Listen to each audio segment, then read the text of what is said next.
Parthivan exercise दूसरा, आयतन और परिक्षेत्रफल। 35 नंबर क्वेश्चन है ये, बाल्टी वाला क्वेश्चन इसको बोलते हैं, ठीक है ना। पहले बहुत पूछता था ये क्वेश्चन, बहुत सालों से नहीं पूछ रहा है क्वेश्चन, लेकिन हमेशा ही VVI रहा है ना। बहुत ही अच्छा क्वेश्चन है बाल्टी वाला क्वेश्चन। एक धातु की खुली बाल्टी एक शंकु के एक छिन्नक के रूप में, किसके रूप में है, उसी धातु के एक खोखले बेलनाकार आधार पर, है ना, ये जुड़ी हुई है। यानी देखिए, आपको बाल्टी देखे होंगे आप लोग, बाल्टी छिन्नक के आकार का होता है, देखते हैं ना। बाल्टी हो गया या गिलास हो गया, लगभग इसी आकृति में रहता है, ठीक है। ये हो गया आपका बाल्टी, और इसका निचला पेंदी, कभी कभी आपका बाल्टी का नीचे से पेंदी टूट जाता है तो बाल्टी सीधा नहीं रहता है, टेढ़ हो जाता है, हो जाता है, नहीं हो जाता टेढ़। आप सीधा रखते हो, टेढ़ हो जाता है, पानी भरते भरते शौचालय वगैरह में लोग यही डाल देता है, ठीक है। हाँ, जब पेंदी टूट जाता है तब, ज्यादातर तो यही ना होता है, ठीक है। ये उसका क्या हो गया, पेंदी। पेंदी कैसा रहता है, बेलनाकार, कैसा रहता है। अब इस धातु के बाल्टी का ऊपरी सिरा कितना है, इसका व्यास दे दिया है 45 सेंटीमीटर, कितना है, और निचली सिरे का व्यास कितना है, 25 सेंटीमीटर, कितना है, ओके।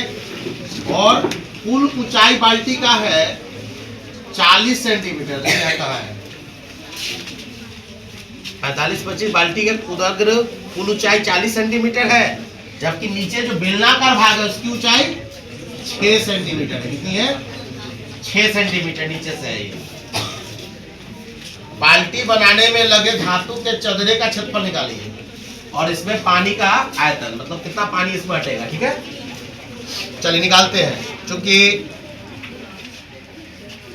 D1 = दे दिया है 25 सेंटीमीटर, कितना है, इसलिए R1 = 25/2, काटेंगे तो 12.5, ठीक है ना। D1 ऊपर वाला को मान लो ना, किसी को मान सकते हैं, चलिए ऊपर वाला को मान लेते हैं। 45 है तो 45 ले लीजिए, काटेंगे तो 22.5, कितना आ जाएगा। चलिए फिर D2 कितना दे दिया है, दूसरा व्यास नीचे वाला 25 सेंटीमीटर, तो R2 बराबर क्या हो जाएगा, 25/2, यानी D/2 होता है नियम, यानी 12.5 सेंटीमीटर। और चूंकि छिन्नक है तो ऊंचाई का भी, इसका तिर्यक ऊंचाई भी चलेगा, क्या चलेगा साथ साथ। चूंकि बाल्टी का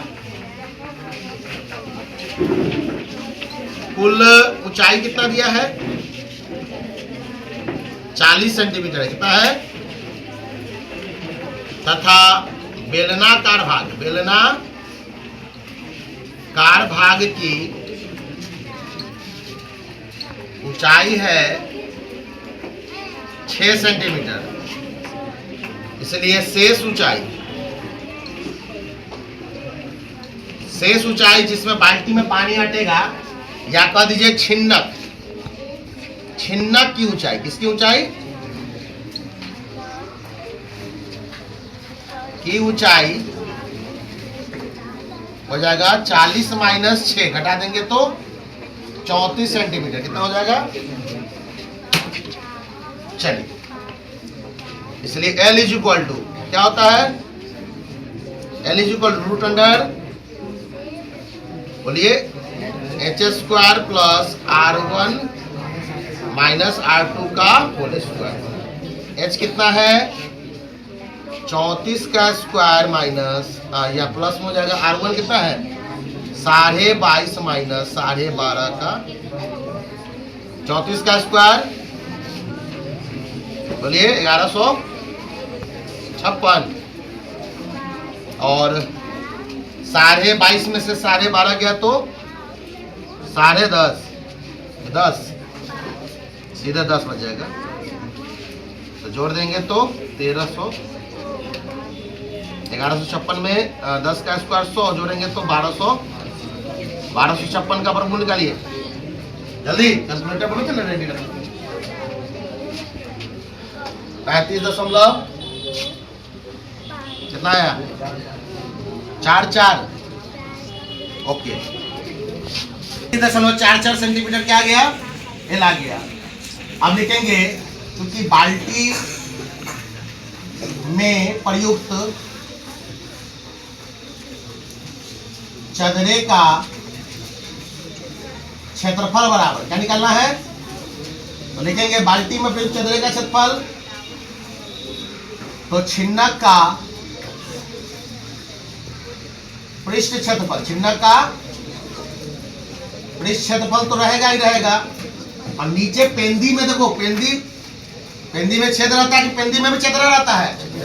ऊपर में चदरा रहता है कि नहीं रहता है?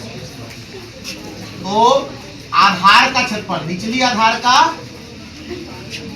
क्षेत्रफल प्लस आई जो बेलन बनाए हैं, बेलन जो चारों तरफ से बाल्टी को अपने ऊपर अड़ाया हुआ है, तो उसका भी क्षेत्रफल लगाएंगे, प्लस बेलनाकार भाग का पृष्ठ क्षेत्रफल क्या निकालेंगे? चलिए इतना चीज जोड़ना है निकाल के, इसलिए क्वेश्चन काफी इंपॉर्टेंट बन जाता है। चलिए तोड़ते हैं।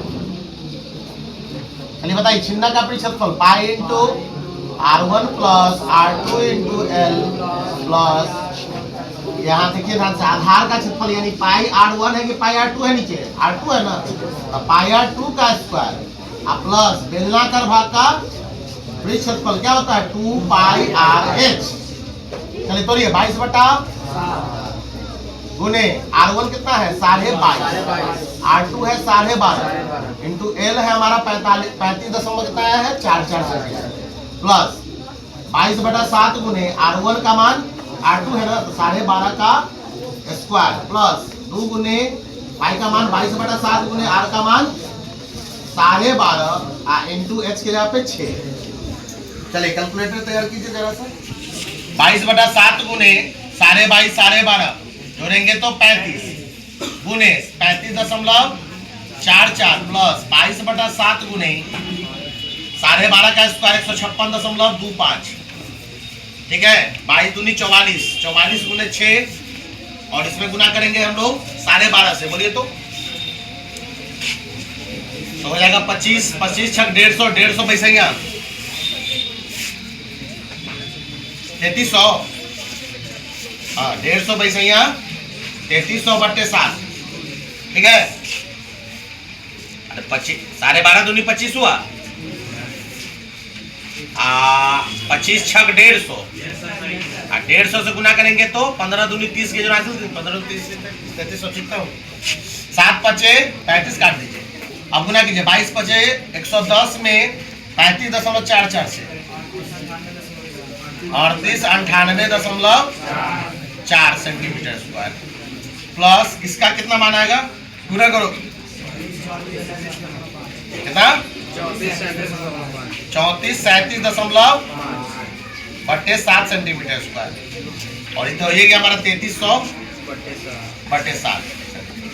चलिए सबका भिन्न का जोड़ बनाते हैं, नीचे एक लेकर, 1 7 7 कैल्शियम 1 7 7 7 से गुना करेंगे तो 3898.4 में 7 से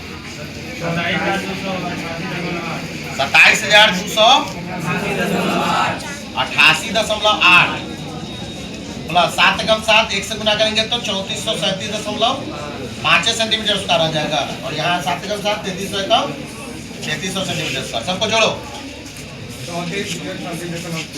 सब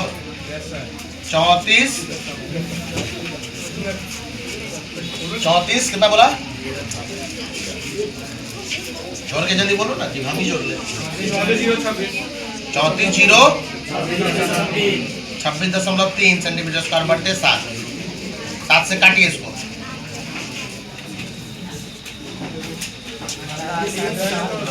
48.60.9 सेंटीमीटर स्क्वायर।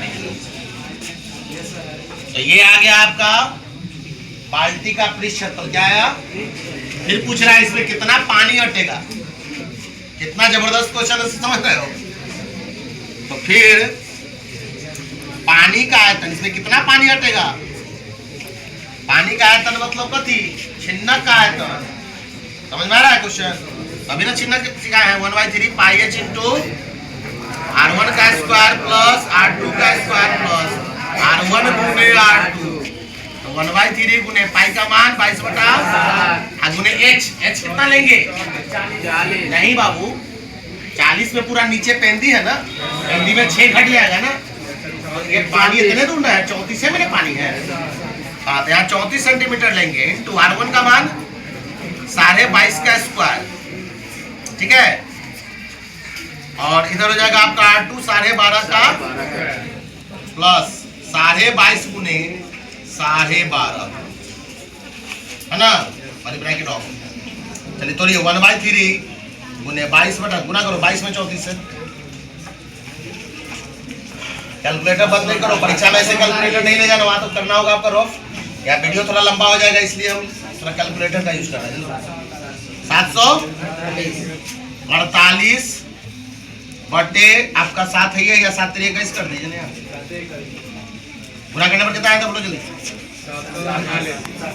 बटे 7 3 21 हो गया आपका इधर 22.5 का स्क्वायर बोलिए एक बच्चा बोलो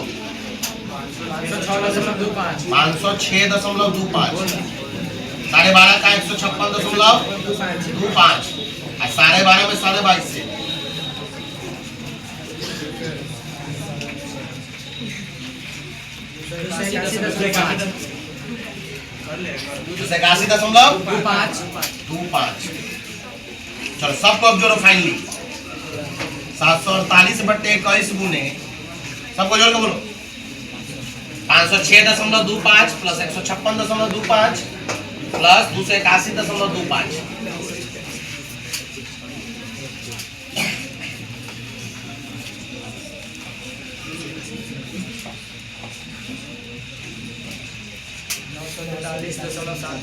943.75 गुने 748 करो ऊपर में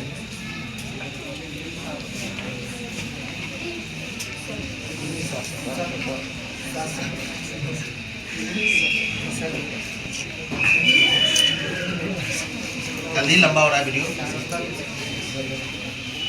और कितना बोलो ना 70 59 25 70 59 25 दशमलव नहीं है नहीं है बटे 21 21 से भाग दे दो भागा 21 करो 33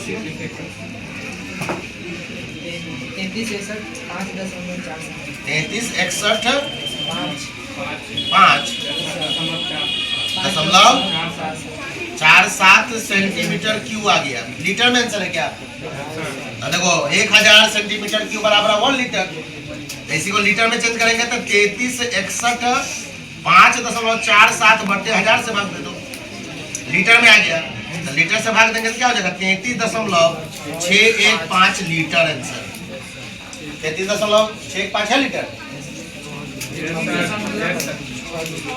हो गया तो उसी 1.5 का मतलब क्या हुआ बोलिए अप्रॉक्स में अगर लेंगे तो कितना आ जाएगा 6 दुआ ही जाएगा हाँ लगभग में आंसर होगा चलिए बहुत अच्छा क्वेश्चन है ये हम लोग उस समय क्वेश्चन बहुत लगातार ही पूछता था इसलिए इस क्वेश्चन को अच्छे से देख लीजिए बहुत सालों से नहीं पूछ रहा है